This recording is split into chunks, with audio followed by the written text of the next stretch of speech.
നമ്മുടെ ഭൂമിയിൽ സഞ്ചരിക്കാൻ ഒരുപാട് എയർപോർട്ടുകളുണ്ട്. കാലിക്കറ്റ് വരെ നമുക്ക് എയർപോർട്ടാണ്.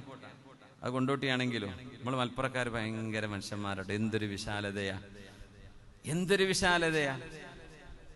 മലപ്പുറത്ത് കൊണ്ടുവന്ന എയർപോർട്ടിനെ പോയിക്കോട്ടെ, കോഴിക്കോടിന് കിട്ടിക്കോട്ടെ, അതിന്റെ പെരുമ. കാലിക്കറ്റ് എയർപോർട്ട് സംഗതി മലപ്പുറം ജില്ലയിലാണ് അല്ലേ? കാലിക്കറ്റ് യൂണിവേഴ്സിറ്റി തേഞ്ഞിപ്പലം മലപ്പുറം ജില്ലയിലാണ്. വേണ്ട, അത് ഊര് കൊണ്ടുപോയിക്കോട്ടെ, കോഴിക്കോട് നമ്മൾ അടുത്തുള്ള നാടല്ലേ, അവർക്ക് കിട്ടിക്കോട്ടെ. എല്ലാ പെരുമയും നമ്മൾ ബാക്കിയുള്ളവർക്ക് കൊടുക്കുകയാണ്. എന്നിട്ട് എല്ലാ ചവറും നമ്മളെ തലയ്ക്ക് വരും ചെയ്യുന്നുണ്ട്. നമ്മൾ ഭാഗ്യവാന്മാരാ, ഈ മാങ്ങളുടെടുത്ത് ഏറി വരുള്ളൂ. അതുകൊണ്ട് മലപ്പുറം ജില്ല അങ്ങനെ കേൾക്കുമ്പോൾ ചിലക്കൊരു അസുഖമാണ്.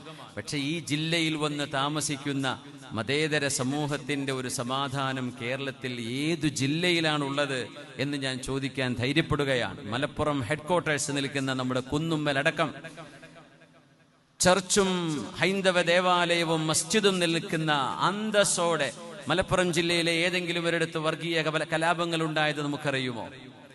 ആരൊക്കെയോ മെനഞ്ഞുണ്ടാക്കുന്ന കുൽസിത ശ്രമങ്ങളല്ലാതെ എത്ര സമാധാനത്തിലാണ് ഇവിടെ ആളുകൾ ജീവിക്കുന്നത്. തെക്കൻ ജില്ലകളിൽ നിന്ന് ഇവിടെ വന്ന് ജോലി ചെയ്യുന്ന ഉദ്യോഗസ്ഥന്മാർ അവരുടെ റിട്ടയർമെന്റ് കാലത്ത് പോലും ഞങ്ങൾ മലപ്പുറത്ത് സ്ഥിരതാമസമാക്കണം എന്ന് പറഞ്ഞ് താമസിക്കുന്ന എത്ര ആളുകൾ, ആയിരക്കണക്കിന് ഉദ്യോഗസ്ഥന്മാർ മലപ്പുറം ജില്ലയിൽ വീട് വെച്ച് താമസിക്കുന്നുണ്ട്. അവർ തിരുവിതാംകൂറുകാരായിരിക്കും, ട്രിവാൻഡ്രത്തുകാർ, കോട്ടയക്കാർ, കായംകുളത്തുകാർ. എന്തേ? ഈ മണ്ണിന് അങ്ങനെ ഒരു സൗരഭ്യമുണ്ട്. അത് നമ്മൾ കാലങ്ങളായി കാത്തുസൂക്ഷിക്കുന്ന മതേതര സ്നേഹത്തിന്റെ, കരുണയുടെ, ചേർത്തുപിടിക്കലിന്റെ നമ്മുടെ ഗുണമാണ്. അള്ളാഹു ഇത് നിലർത്തി തരട്ടെ. ആമീൻ യാ റബ്ബൽ ആലമീൻ. അതുകൊണ്ട് മലപ്പുറം എന്നത് നമ്മുടെ ഒരു അഭിമാനമാണ്. അൽഹംദുലില്ലാഹ്.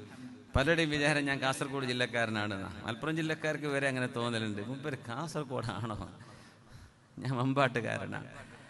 അപ്പോ അത് പലപ്പോഴും വേള പറയാൻ വേണ്ടി വിളിക്കുന്നത് കൂടുതലും പണ്ടേ കാസർഗോട്ടുകാർക്ക് വേള പറയലും വേള പറയിപ്പിക്കലും വലിയ പിരിശമുള്ള നാട്ടുകാരാ. അങ്ങനെ അവരോട് പറയല് പിരിശെന്ന് പറയും.